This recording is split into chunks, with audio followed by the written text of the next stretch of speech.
Namaskar, good evening viewers. You're watching Sansad TV's live broadcast at 9 p.m. This is The News with me, Bhawna Nayar. Over the next 30 minutes, we bring you a roundup of all national and international news that you need to know. Let's begin with the top 5 headlines we are tracking this hour. Congress leader Adhir Ranjan Chowdhury's reference to President triggers protest in Parliament. BJP demands apology from Congress. 3 more opposition members suspended from Rajya Sabha. Efforts to increase farmer incomes are showing results, asserts Prime Minister Modi at the inauguration of dairy projects in Gujarat. Cites increased income from animal husbandry, fisheries and honey production activities. 76% growth in manufacturing sector in 2021-22. FDI touches $21 billion as a result of reforms in many sectors, including insurance, defense and telecom. US economy heading towards recession. Federal Reserve once again raises interest rates by 0.75%. And Prime Minister Modi inaugurates 44th Chess Olympiad in Chennai. Colourful program marks launch at Jawaharlal Nehru Stadium.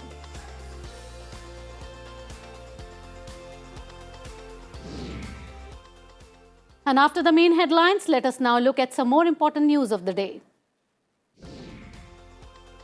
Youth above the age of 17 years can apply in advance for enrollment in voters list, says Election Commission.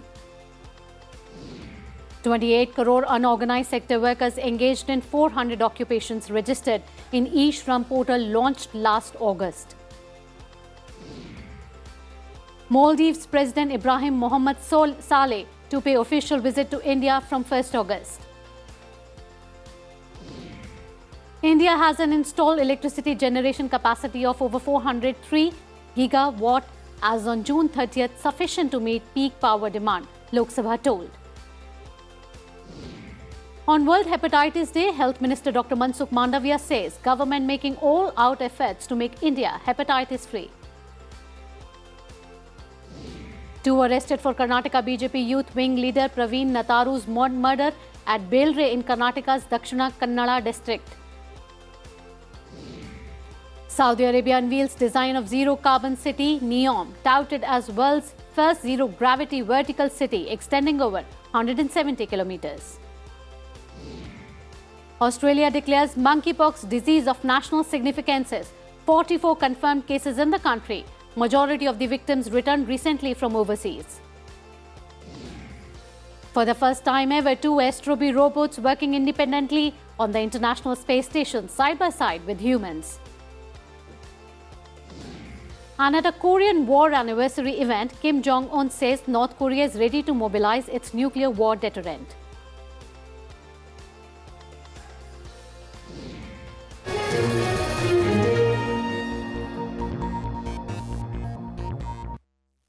And tonight's big story, starting with the Parliament update, proceedings of the Upper House were disrupted on the 9th day today following opposition protest over various issues.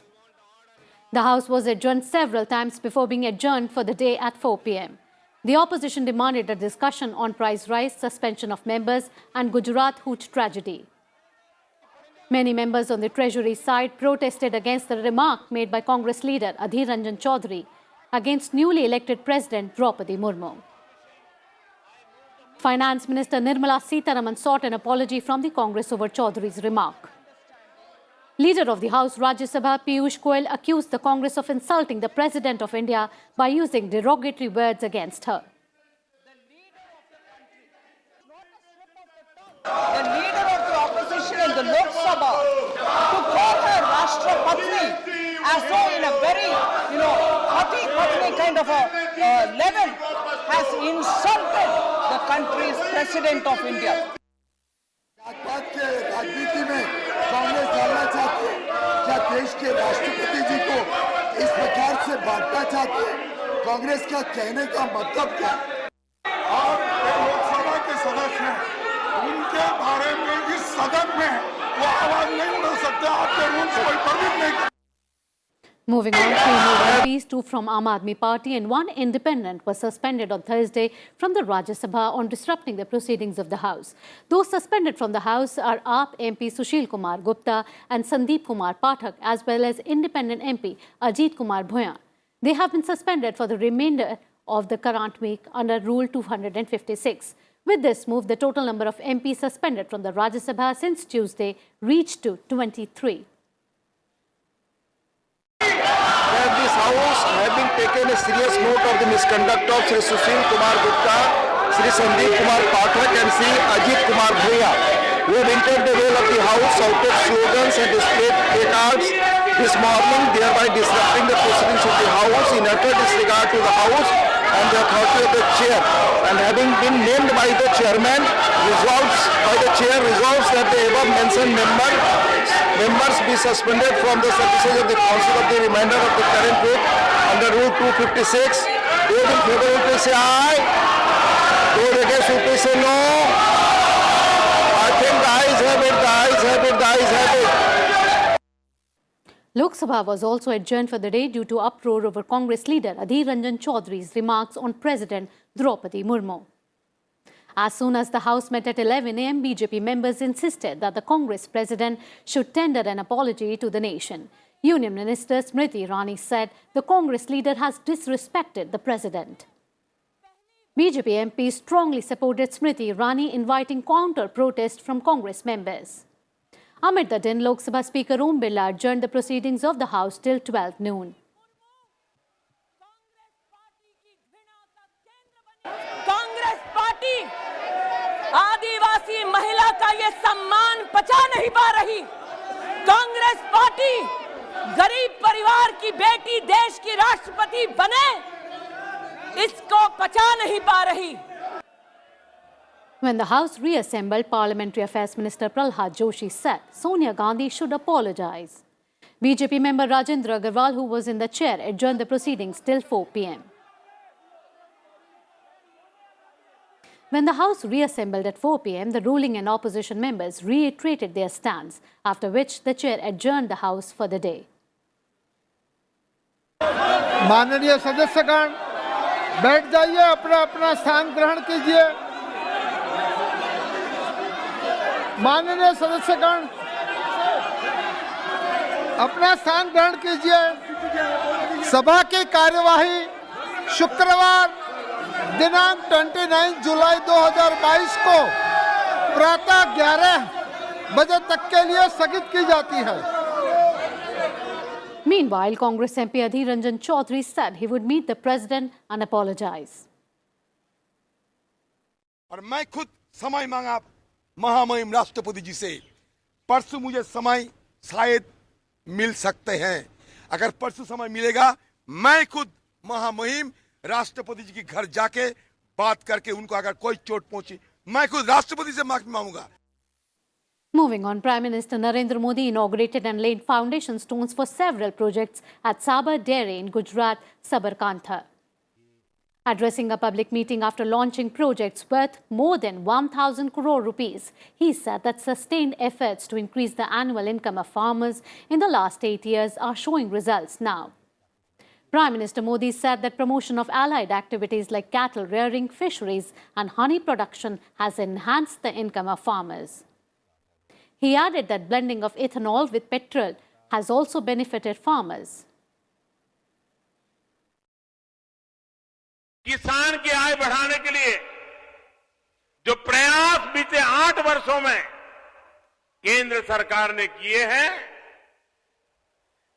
उसकी वजह से गुजरात समेत देश के अलग अलग हिस्सों में किसानों की आय में बढ़ोतरी देखी जा रही है। किसानों की आय में बागवानी, पशुपालन, मछली पालन, इसकी वजह से भी काफी वृद्धि हुई है। Today is World Hepatitis Day. Rajya Sabha Chairman M. Venkaiah Naidu exhorted members of Parliament to take the cause of a hepatitis-free India by 2030 to their constituencies. An event to create awareness on the occasion of World Hepatitis Day 2022 was held in the Parliament House on Thursday. It was chaired by Rajya Sabha Chairman Venkaiah Naidu and Lok Sabha Speaker Om Birla. Chairman Naidu urged the MPs to spread the message in vernacular languages for more impact.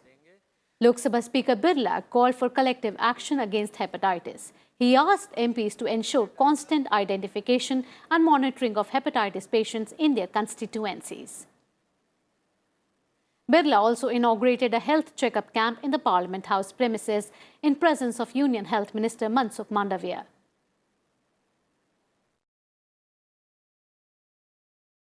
सरकारी कार्यक्रम के तौर चलाना उचित नहीं है, उससे ज़्यादा सफलता मिलेगा नहीं आपको। इसको एक जन आंदोलन का रूप देना चाहिए। जब एक जन आंदोलन उनके हित में, उनके लिए होंगे, ऑटोमेटिकली हमको सफलता मिलेगी। देश में चिकित्सा के क्षेत्र में काम करने वाले सब लोगों के लिए आज ये संकल्प का पर्व है कि हमें 2030 तक इस देश के अंदर हेपेटाइटिस को, वायरल को समाप्त करना है। And talking about 5G spectrum auction, it was the third day of 5G spectrum auction today. The government has received committed bids for 5G spectrum worth Rs 1,49,623 crore in 16 rounds so far. The auction will continue for the fourth day on Friday. Telecom Minister Ashwini Vaishnav said industry is committed to taking services to rural areas. The mega 5G spectrum auction had begun on Tuesday with Reliance Jio, Bharti Airtel, Vodafone Idea and Adani Enterprises as participants in the race. A total of 72 GHz of 5G airwaves worth Rs 4.3 lakh crore are on offer with a validity period of 20 years. The manufacturing sector received foreign direct investment of $21.34 billion in 2021-22. A growth of 76% on a year-to-year basis. The ministry said the government has implemented several reforms under the FDI policy regime in sectors like insurance, defense, telecom, financial services, pharmaceutical industry, retail trade and e-commerce. Singapore and the US made the maximum investment in this sector in India during 2021-22. Mauritius invested 15.98%, Netherlands 7.86% and Switzerland 7.31%. And now let's take a look at some more stories that are making news in other parts of the nation. Shiva Sena leader Sanjay Raut met with Lok Sabha Speaker Om Birla and demanded disqualification of 12 rebel members in the lower house. 12 MPs support the Eknath Shinde faction. A task force will be formed in relation to monkeypox to advise the government on increasing treatment facilities and vaccination related to the disease.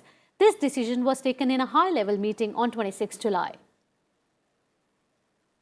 Cochin Shipyard Limited handed over the country's first indigenously built aircraft carrier INS Vikrant to the Indian Navy. It is the largest warship ever built in India. BJP's no-confidence motion against the Bhupesh Baghel government in the Chhattisgarh Legislative Assembly was defeated by a voice vote after 13 hours of discussion. In a new tradition, Uttar Pradesh Governor Anandiben Patel held Chai Pe Charcha with state government ministers. She inquired about the development works done in the first 100 days of the second term of the Yogi Adityanath government. Madhya Pradesh has cancelled the auction of 15 mineral blocks. At the same time, Chhattisgarh has also stopped the sale of 10 mines for the time being. States took this step after a cold response to the mineral blocks put up for sale. NIA conducts raids at many places in connection with the PFI in the Fulwadi Sharif case of Bihar. Many people were also questioned in this matter.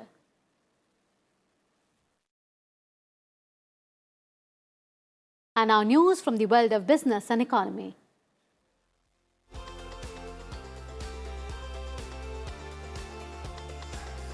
Union Agricultural Minister Narendra Tomar launched the 11th Agricultural Census that will provide data relating to agricultural land holdings, land use, cropping pattern and more.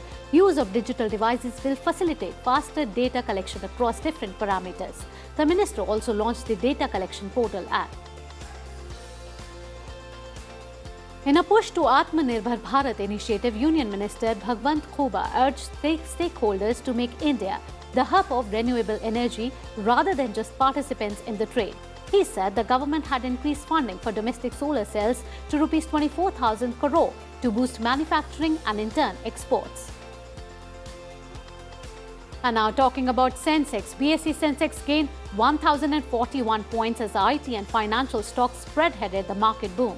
NSE Nifty also jumped 287 points, with Bajaj Finance among top gainers with leads of up to 11%.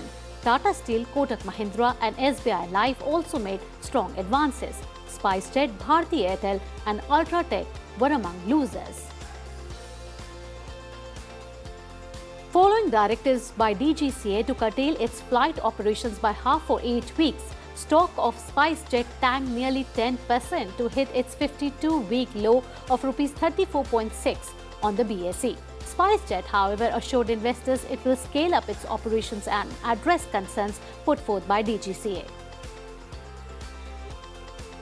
And now talking about global markets, it was a mixed bag for global markets today as most Asian and European indices gained between 1 to 2%. American markets trended weak with losses of up to 1%.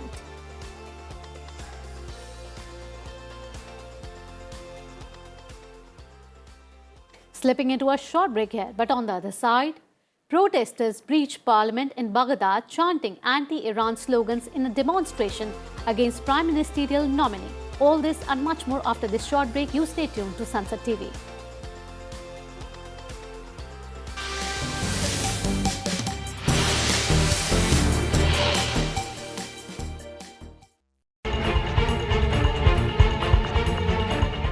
Parliament in session. Day's legislative business. Debates and discussions. Catch the high points. All the updates on House Highlights.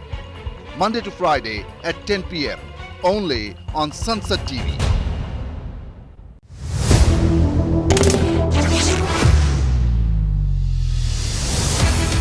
Olympics में मिले individual gold medal की कहानी सुनेंगे उन्हीं की जुबानी। देखना ना भूलिए भारत एक सोच मेरे साथ।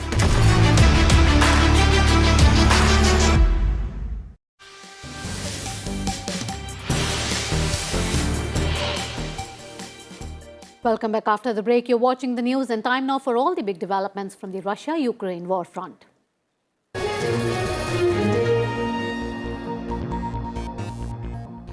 Russian forces launched massive missile strikes on Ukraine's Kyiv and Chernihiv regions on Thursday morning. Kyiv regional governor said that a settlement in the Vyshgorod district of the region was targeted. In Chernihiv, multiple missiles fired from Belarus hit village of Honcharivska. Kyiv and Chernihiv regions haven't been targeted in the weeks. Russian troops had withdrawn from the Kyiv and Chernihiv regions months ago after failing to capture either. Ukrainian President Volodymyr Zelensky vowed to keep fighting for his country. In his address to Ukrainian citizens on National Statehood Day, he said that Ukrainians are fighting every day to show the world that their country is a free, independent, sovereign, indivisible, and independent state. He added that he will not give up till last occupier is driven away from their nation. The Ukrainian military continued its counterattack in the occupied southern region of Kherson, striking a key bridge over the Dnieper River on Wednesday. Ukrainian officials have announced that the operation to liberate Kherson has already begun. Ukraine's presidential advisor Olovsky Arestovich said key forces were planning to isolate Russian troops and leave them with three options: to retreat if possible, to surrender, or be destroyed. Ukrainian soldiers used self-propelled artillery in their campaign aimed at pushing Russian forces further away from Kharkiv. Ukraine's second-largest city came under a barrage of shelling overnight, its mayor Ihor Tyryokhev said. The southern city of Mykolaiv was fired at as well, with one person sustaining injuries.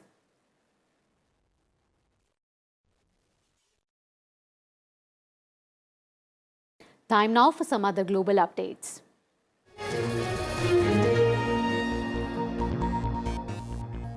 The US Central Bank has announced another unusually largest interest hike as it battles inflation. The Federal Reserve said it would increase its key rate by 0.75 percentage points, targeting a range of 2.25% to 2.5%. The bank has been raising borrowing costs since March to try to cool the economy and ease price inflation. Our bureau brings more details in this report. The Federal Reserve on Wednesday raised its benchmark interest rate by a hefty 0.75 of a point for a second straight time in its most aggressive drive in 3 decades to tame high inflation. The Fed's move will raise its key rate to a range of 2.25% to 2.5%, its highest level since 2018. Many consumer and business loans are expected to be affected. The central bank's decision follows a jump in inflation to 9.1%, the fastest annual rate in 41 years. It also reflects its strenuous efforts to slow price rise across the economy.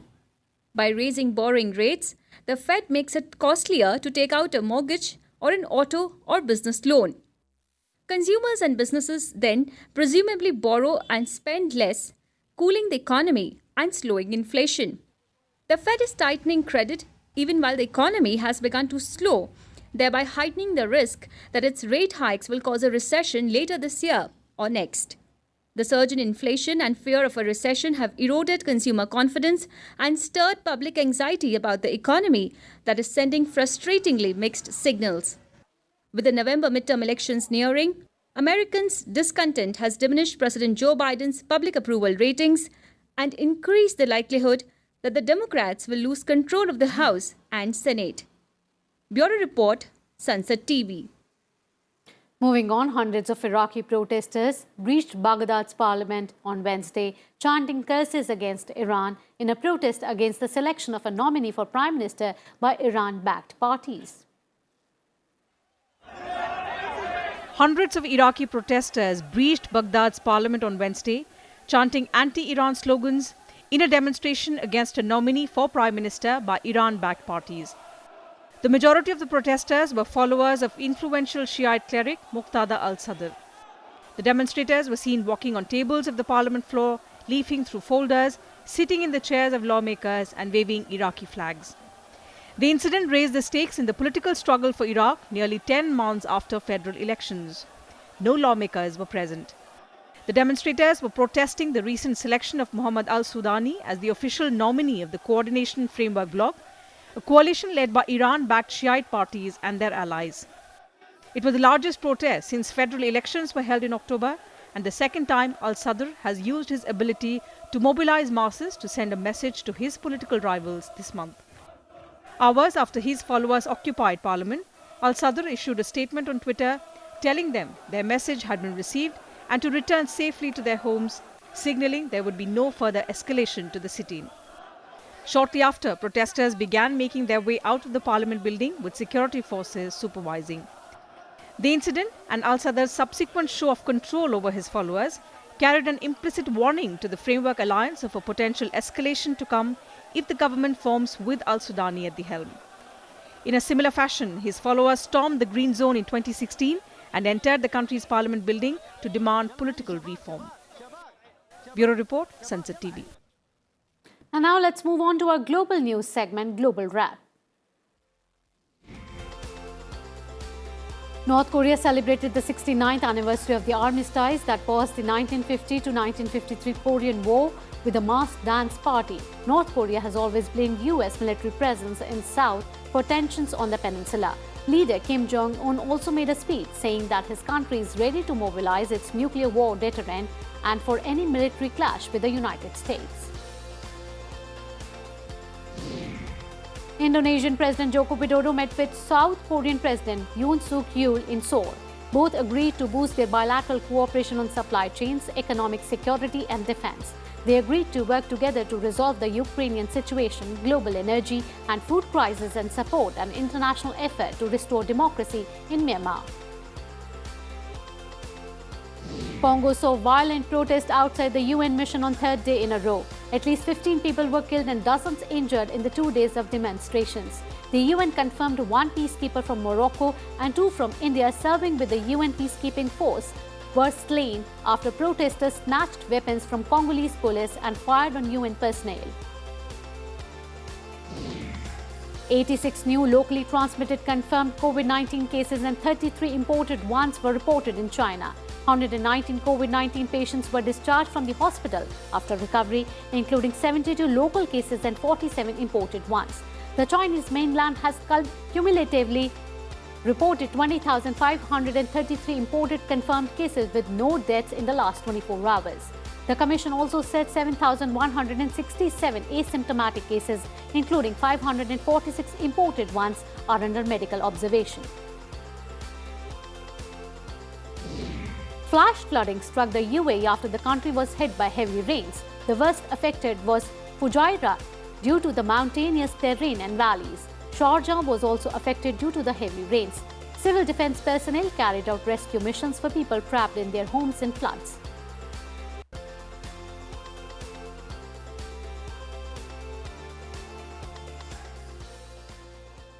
And now let's see what's happening in the world of sports.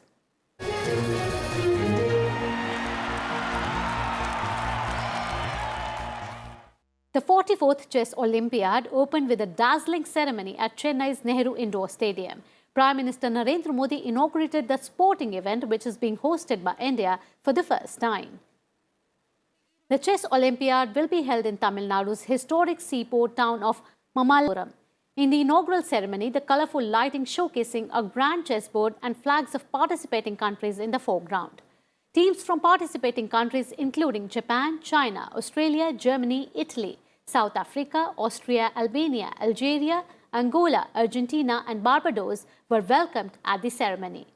The tournament will feature 3 Indian teams each in the open and women's events. The 44th Chess Olympiad will conclude on 10th of August.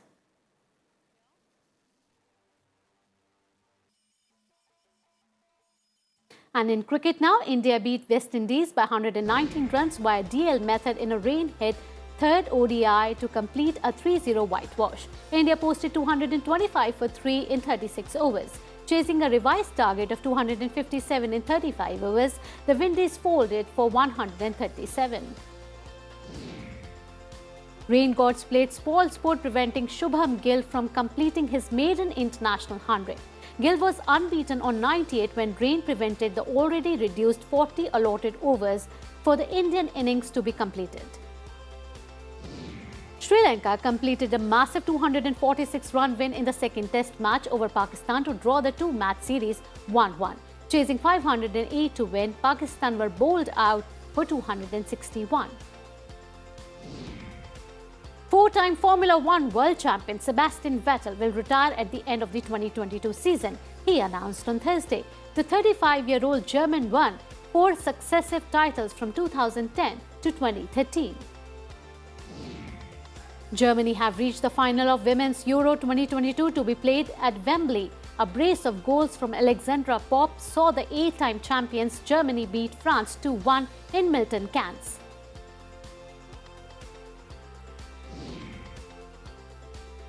And that's a wrap of our today's Bulletin Then News. Thank you for watching. For more updates, keep watching Sansad TV. Till then, good night. Namaskar.